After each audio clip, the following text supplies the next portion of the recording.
this whole that Well, I mean, I might say like health is a harmony of our internal ecosystem balancing with the external ecosystem. harmony. That's the fucking word. There you go. That's the word. Brad, then I circle back to how you approach any given patient and getting their story and then coming up with a plan to help them. Where does nature fit in? It's in almost every conversation. If anything, I could do it more, but a lot of times it's the way I help people to lower their stress levels. I almost always suggest to work out in nature, to get outside, to get their real vitamin D. That's almost everybody. It's like almost always it's one of their top 3 or 4 or 5 suggestions that I'll write down for them is like, this is something you can do that's free, that is extremely healing, and is really where health is. Like health is in nature. And if you go spend some time with yourself, introspect in nature, most of the time you have the answers for yourself that you've been looking for externally. Because so many people come to the doctor looking externally for answers. When I sort of just turn it back on them, like, you have the answers, let's get them from you. I can help guide them and point things out about how their body communicates to them or do blood work to show them new layers of awareness. But at the end of the day, they often have their own answers of like how they want to get better, how much they want to do themselves, and what often were the things that were causing their health problem in the first place. In addition to driving with the top down, how are some of the ways that you connect with nature? I luckily live right by the beach on Lake Michigan near Chicago. So I walk and ground my feet every morning. And the mornings I notice like I skipped out for like a week. And I'm like, why did I do that? Because when I do, I have drastically more energy. Like I put my feet up to let the sun hit my bottom, my soles of my feet, or I walk in the lake or walk on the beach, even when it's like 40 degrees out, just for a little bit. And then you can do things like when it's 40 and your feet are freezing because the water is probably like 30 on the sand, you can like rub your feet together like you would your hands and kind of warm them back up and then keep walking. But it's kind of like cold water therapy in a way when it's this time of year in Chicago. But I think for me, it's getting to water because in Chinese medicine, I'm water deficient.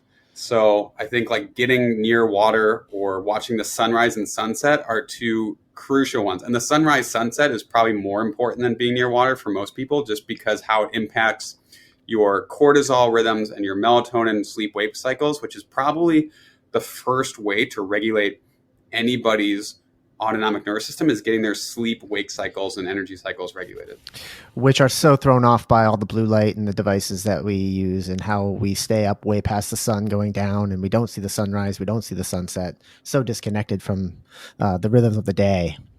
Yeah, I almost have a dream of like everyone like the Lion King or something, like everyone on the beach just like waiting for the sun to come up and everyone's just like, oh my God, this is great, like look at the earth, and like just healing. Like that's, I'm like, why is everyone asleep in their home? Why are they not outside for sunrise? Like they obviously don't know how good this is and it's free. The Dr. Bradley Campbell sunrise sessions. Dude, I'm in. I am in, literally. I mean, about 6 months ago, some friends of ours moved to New Hampshire, actually largely surrounding these health freedom issues in New York, where I live. And we adopted their chickens. And I sort of wanted chickens anyway, and this was an easy way to get chickens.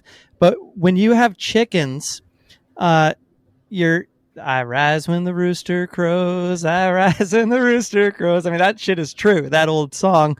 And at first it was begrudging, like, oh my God, those fucking roosters. And now they've sort of settled in. My point is, I see the sunrise every morning now because of the chickens.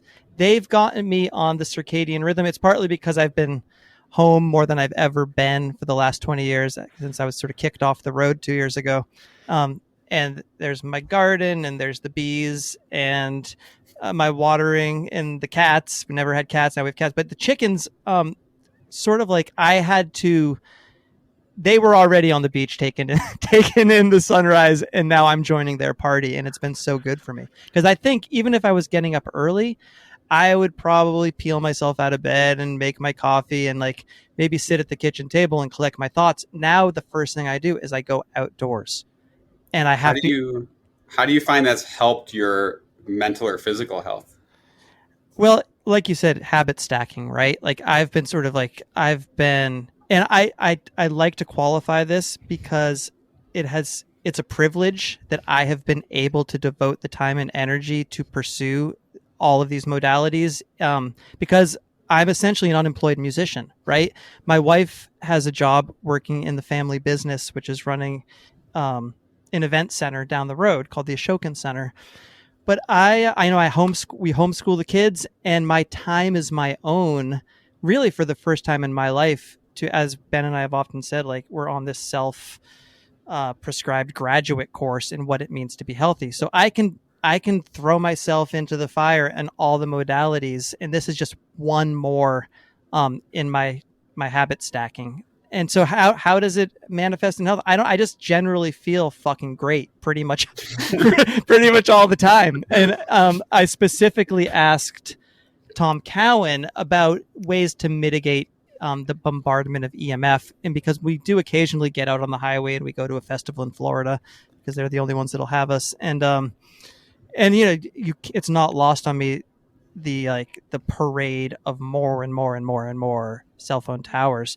And he suggested exactly what you just said, is get outside barefoot, connect with the sunrise and the sunset as ways to re-engage your own electrical fields, to sort of like counteract the non-native electrical fields. Yeah, 100%. It's all about like just reconnecting to the earth. Yeah, and it, like the earth is sort of warming up, and it's springtime, and it's been a nice week, and it's like I almost feel like a dog, like you have a dog. It's like a dog goes crazy when it just can't wait to get outside, and it's like that's me now. It's like we've been all cooped up all winter, and I should say the first thing I would do up is stoke the wood stove. I haven't had to light the fire in a couple of days. Instead, I'm outside barefoot, even if it's chilly. I'm outside. I'm facing east. I'm barefoot. We just took a tree down to let even more sunlight in, and I can't imagine my life without this morning ritual now. I mean, again, and I don't mean to just keep talking about me and how I'm a musician, but like musicians get home at 3 a.m. and maybe they smoke a joint, and then they go to bed at 5 a.m. and then they sleep till noon. Like, that's a cliche, but it's fucking real. Now I'm in bed by 9-ish, reading a book, falling asleep 30 seconds later, and I'm up when the sun rises, and it's a whole new me. Nice. Brad, what are some of your other, what I would call non-negotiables during the day? The things that you make sure you do. You've just described one of them, getting up, walking on the beach barefoot. What are some other things that you work into your day, that you've integrated into your day to tend to your own terrain? I mean, just eating well and hydrating. Like, pretty simple, I think. Yeah. Nature, movement, eat well, hydrate, sleep. Like, those things are, I mean, my non-negotiables. Tommy John has his 7. We're about to release a little like grading scale for people, because like all the left brainers in the world need a little like scorecard, right? So we're going to release a free scorecard for people. It's like scale of 0 to 10, like how well did you do today? And it's all of those things. It's like, give yourself a point if you had breakfast, give yourself, or like 8 if you intermittent fasted, or like give yourself a point if you ate well, give yourself a point if you hydrated enough. Take away a point if you had an alcoholic drink or like too much caffeine. Add points if you did something healing or introspective. Add a point for like getting to nature. Add a point for community, connection, love. I think a big one would be either fun or love. Humans will, like babies, will literally die if they don't get enough physical touch, and they'll malnourish. They will not develop into a full-grown human without physical touch or love. And so, like, you'll become like if you're raised by wolves or something, like you're not going to turn into a normal human.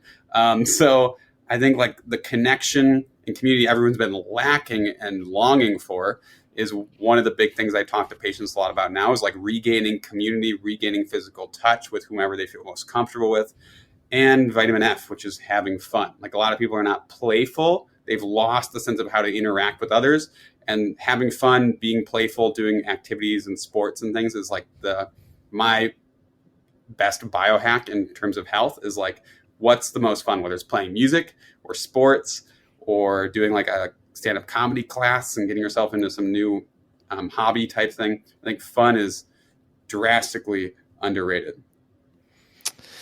I think reconnecting with the people, reconnecting with your community and that social circle. Think back to the last 2 years and how we were told to social distance, we were isolated, we were quarantined. And are you seeing in your practice the ramifications on the health side to those the quarantines and those steps that were taken to protect us from the pandemic? Yeah, 100%. I mean, a lot of people, there's financial stressors, whether it's from inflation here in the US or their businesses being shut down or losing their job. Like you were saying, like you're no longer, doing your normal traveling musician thing, or like most people's jobs have shifted in some way. More pay, less pay, different hours, work from home, going in, going out of the office, moving locations, changing states. So I think it's impacted like every aspect of people's lives. But the community and lack of physical touch, I'm seeing a lot, just like that longing for connection. People's hearts are definitely burdened and heavy physically and emotionally, and they really are just craving connection and community again. Well,